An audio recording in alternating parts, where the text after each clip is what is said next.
તો આ તરફ મહત્વના અને મોટા સમાચાર પ્રાપ્ત થઈ રહ્યા છે। આગામી 3 કલાક રાજ્યમાં મધ્યમ અને ભારે વરસાદની હવામાન વિભાગ દ્વારા આગાહી વ્યક્ત કરવામાં આવી છે।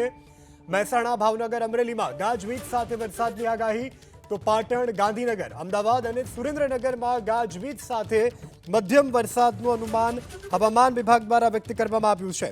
આગામી 3 કલાક રાજ્યના વિવિધ વિસ્તારો માટે ભારે રહેવાની હવામાન વિભાગ દ્વારા આગાહી કરવામાં આવી છે।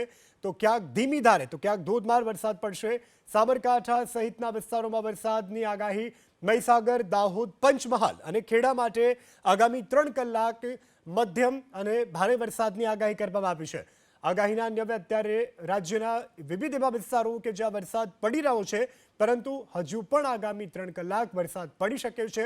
સૌરાષ્ટ્રમાં રાજકોટ, દ્વારકા, જામનગર અને પોરબંદરમાં હળવા વરસાદનું હવામાન વિભાગનું અનુમાન છે।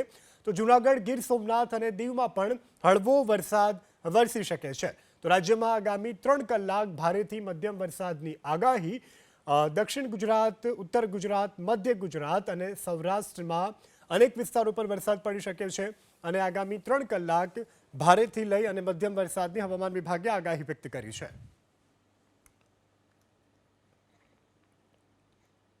તો બોટાદ, સાબરકાંઠા, અરવલ્લીમાં પણ ગાજવીજ સાથે વરસાદ પડશે। આ સાથે મહીસાગર, દાહોદ, પંચમહાલ, ખેડા અને આણંદમાં પણ હવામાન વિભાગે મધ્યમ વરસાદની આગાહી કરી છે।